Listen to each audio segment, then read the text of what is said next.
जी अस्सलाम वालेकुम। आज का हमारा टॉपिक है एपोप्टोसिस एंड नेक्रोसिस और आज के टॉपिक में हम प्राइमरीली सेल डेथ की बात करेंगे। ये दोनों टाइप्स, एपोप्टोसिस भी और नेक्रोसिस भी, ये दोनों टर्म्स मेरा बच्चा सेल डेथ के लिए यूज की जाती हैं। So we gonna talk about the cell death, how cell dies after its life in this lecture. ठीक है जी।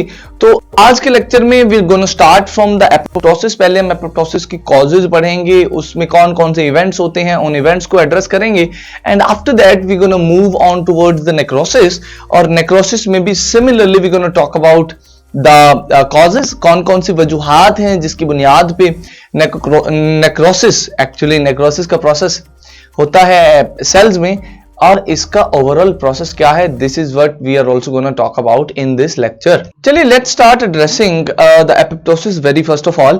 बट इससे पहले मैंने आपको जैसे अभी इंट्रोडक्शन में बताया कि ये जो दोनों टाइप्स है ना जनाब अली, जो हमने पढ़नी है, एपोप्टोसिस भी और नेक्रोसिस भी, both of these are cell death. ये दोनों ऐसे प्रोसेस हैं जिसमें सेल की डेथ होती है। देखिए बात बड़ी सिंपल है, हर एक चीज जो पैदा हुई है, हर एक चीज जिसमें जिंदगी है, उसने मरना जरूर है। हम सब लोग भी जितने लिविंग ऑर्गेनिज्म हैं, इंसान, चरिंद, परिंद, सब लोग, सब ने एक दिन है मरना। तो अब हमारे अंदर जो सेल्स हैं, उन सब सेल्स ने भी एक दिन है मरना। अब ये जो सेल की डेथ है, सेल की डेथ का जो इवेंट है वो दो तरह से होता है। जैसे हमारी बॉडीज है ना, या जिस तरह हमारी रियल लाइफ है, तो हमारी डेथ के बहुत सारे कॉजेज हो सकते हैं। मे बी हम नेचुरल डेथ मरे, मे बी हमारी एक्सीडेंटल डेथ हो। सिमिलरली बुनियादी तौर पर ह्यूमंस के अंदर भी यही दो डेथ की टाइप्स होती हैं।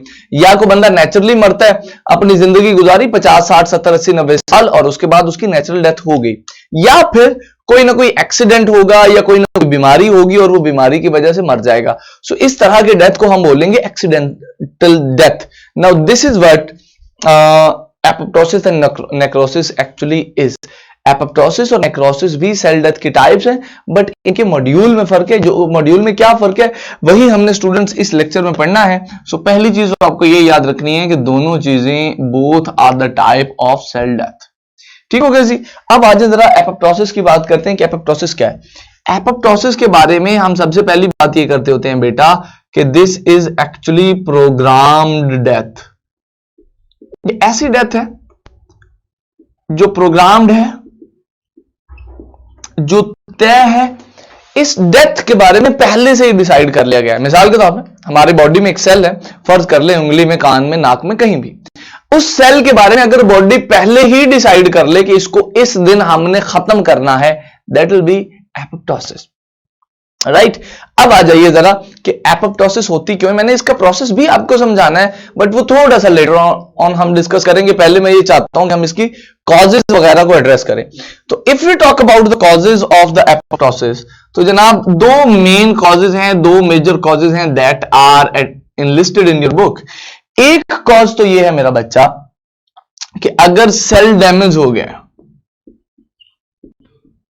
अगर कोई सेल डैमेज हो गया, उसको कोई डैमेज आ गया, तो भाई उसकी एपोप्टोसिस करनी पड़ेगी। क्यों करनी पड़ेगी?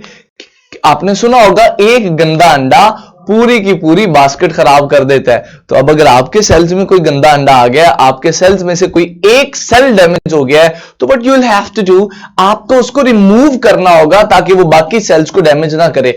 और बॉडी ये बहुत ज्यादा इफेक्टिवली करती है। जैसे एक सेल डैमेज हुआ, उसको क्विकली प्रोग्राम्ड डेथ के जरिए खत्म कर देगी ताकि बाकी सेल्स मौजूद हैं उन पे कोई भी असर ना पड़े। So this is the first reason कि सेल डैमेज हो गया तो भाई उसको खत्म कर दो। देयर इज अनदर रीजन, एक दूसरी रीजन भी है कि कोई स्ट्रेस कंडीशन आ जाए, कोई मुश्किल हालात आ जाए। जब मुश्किल हालात आ गए हैं, स्ट्रेस कंडीशन आ गई है, मिसाल के तौर पे आपकी बुक में एक कंडीशन मेंशन है, हाइपोक्सिक कंडीशन। हाइपोक्सिक कंडीशन, ये हाइपोक्सिक कंडीशन ऐसी कंडीशन होती है बेटा जिसमें सेल को ऑक्सीजन कम मिलती है। हाइपोक्सिस ये दो लफ्जों से मिलकर बना है, हाइपो एंड ऑक्सिस। हाइपो का मतलब आप पीछे पढ़ के आए लेस, ऑक्सिक ऑक्सीजन से आया, लेस ऑक्सीजन वाली जो कंडीशन होती है उसको बोलते हैं हाइपोक्सिक कंडीशन।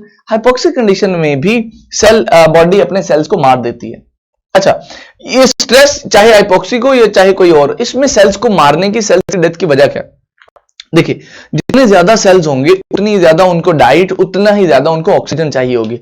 अब सोचिए स्ट्रेस आ गई है, मुश्किल हालात हैं और सेल बहुत ज्यादा होगा क्या, खुराक का खर्चा ज्यादा होगा। सो बॉडी पता है करती क्या, जो एक्सेसिव सेल्स होते हैं ना, जो एक्स्ट्रा सेल्स नकारा काम के नहीं होते, बस वेले पड़े होते हैं और खाना खा रहे होते हैं और ऑक्सीजन ले रहे होते हैं, बॉडी उन सेल्स को खत्म कर देती है, मार देती है, प्रोग्राम्ड डेथ कर देती है उनकी, जिसको हम कहते हैं एपोप्टोसिस। तो ये है जनाबे अली हमारे पास एपोप्टोसिस की दो कॉजेस। अब साथ ही साथ हम एपोप्टोसिस की कुछ बेनिफिट्स भी पढ़ लेते हैं, फिर हम ओवरऑल प्रोसेस पे जाएंगे। अब साथ ही साथ हम एपोप्टोसिस के बेनिफिट्स भी पढ़ लेते हैं और उसके बाद हम ओवरऑल प्रोसेस में जाएंगे। आइए जरा, if we talk about the benefits, कि ये जो एपोप्टोसिस का बेनिफिट है, का प्रोसेस है, इसके क्या बेनिफिट्स हैं, तो जनाब 2-3 बेनिफिट्स हैं जी, सुनिए जरा। पहला बेनिफिट तो यही है कि अगर सेल डैमेज हो गया है और उससे खतरा है कि वो बाकी सेल्स को रिमूव कर देगा, तो वो वाला सेल है वो रिमूव हो जाएगा। So removal of damaged cell, this is the first benefit. ये पहला बेनिफिट है जी एपोप्टोसिस का। कोई सेल डैमेज हो गया है, खतरा है कि वो बाकी सेल्स को खराब कर दे, नकारा कर दे, उनको भी अपनी तरह का कर ले, तो यहां पे एपोप्टोसिस होगी, फायदा हो गया आपकी बॉडी। ठीक है जी, अगली बात सुनिए जरा, एक और भी बेनिफिट है एपोप्टोसिस का, एंड दैट इज ये जो आपकी फिंगर्स और टोज की शेप है, ये भी एपोप्टोसिस की वजह से बनती है। Let me tell you people how it occurs. Shape of fingers and toes, देखिए गौर कीजिए, आपने कभी सोचा है कि यहां पर ये वाला जो पाम का पोर्शन है, यहां पर तो हर जगह सेल्स हैं, लेकिन उंगलियों के और अंगूठों के दरमियान सेल्स नहीं है, ये जगह खाली है। इसी तरह आपके जो पांव के टोज हैं, उनके दरमियान भी जगह जो होती है वो खाली होती है। तो ये जगह खाली क्यों है? ये सेल्स डिवाइड करके इस जगह को फिल क्यों नहीं कर रहे हैं? इनको करना चाहिए ना, नहीं कर रहे हैं। ओके, लिसन टू, देखिए जब बच्चे की डेवलपमेंट हो रही होती है, तो इस तरह बच्चे की उंगलियां और बच्चे का जो अंगूठा है, थंब है, वो ऐसे परफेक्ट शेप में नहीं होता।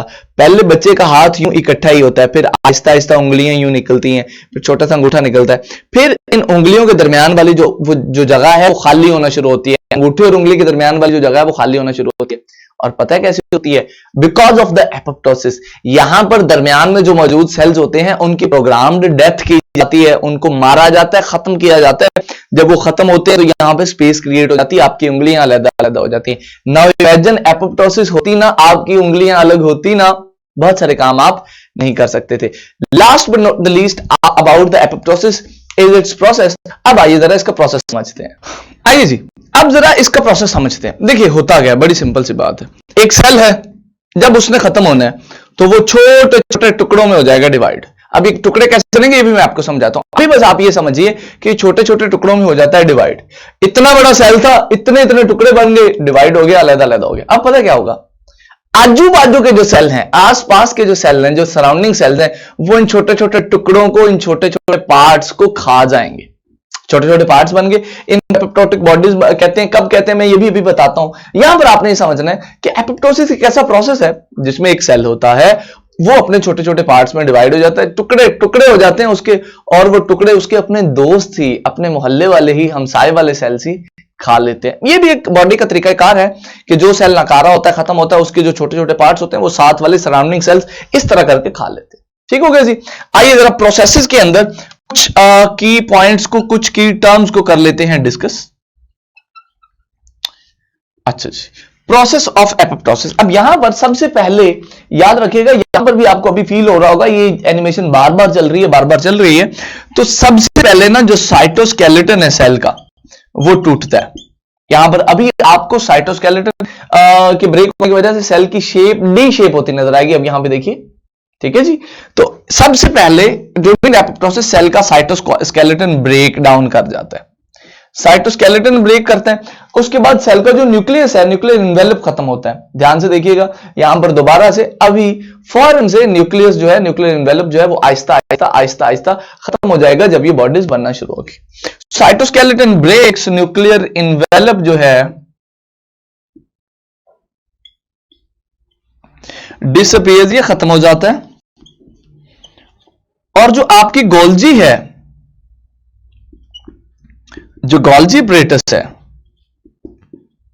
ये छोटी छोटी वेजिकल्स बनाती है, छोटी छोटी थैलियां बनाती है, छोटी छोटी पैकेट बनाती है। जो आपने अभी देखे थे, ये छोटे छोटे जो पैकेट बन रहे हैं ना मेरा बच्चा, इसमें रोल है गोल्जी का और सेल मेम्ब्रेन का। ये छोटे छोटे पैकेट्स बनाती है जी सेल मेम्ब्रेन के साथ मिलके, और इन पैकेट्स को कहते हैं ब्लेब्स। ये लफ्ज बड़ा इंपॉर्टेंट है, ये टर्म बड़ी इंपॉर्टेंट है ब्लेब्स की। अच्छा, ये ब्लेब्स शुरू में तो ये ब्लेब होते हैं, जब तक सेल के साथ है ना तब तक इनको हम बोलेंगे ब्लेब्स। ये जो छोटे छोटे पार्ट बन रहे हैं, जब सेल बर्स्ट आउट कर जाएगा ना और ये अलग अलग हो जाएंगे तो इन्हीं ब्लेब्स को फिर हम, मेरा बच्चा, कहते हैं एपोप्टोटिक बॉडीज। एपोप्टोटिक बॉडीज, ये जो एपोप्टोटिक बॉडीज हैं इनको जो सराउंडिंग सेल्स हैं, साथ वाले सेल्स हैं, नेबरिंग सेल्स हैं, वो खा जाएंगे, खत्म कर देंगे। इस तरह आपका एपोप्टोसिस का प्रोसेस हो जाएगा कंप्लीट। जो नकारा सेल, जो सुस्त सेल, जो आप के पास निकम्मा सेल होगा, वो हो जाएगा खत्म थ्रू दिस प्रोसेस। सिमिलरली अब आ जाइए नेक्रोसिस पे। आइए जरा आप नेक्रोसिस को समझने की कोशिश करते हैं कि नेक्रोसिस में क्या क्या होता है। भाई मेरा बेटा, नेक्रोसिस के बारे में the very first thing that you people need to remember is कि जो नेक्रोसिस है ना, this is actually accidental death. ये एक्सीडेंटल डेथ है, कोई हादसा हो गया, मैंने साथ एनिमेशन भी चला दी है, ये प्रोसेस बार बार रिपीट होता रहेगा, साथ साथ हम बातें करते रहेंगे और आई होप उसको हम कवर कर लेंगे साथ साथ। So necrosis is actually accidental death.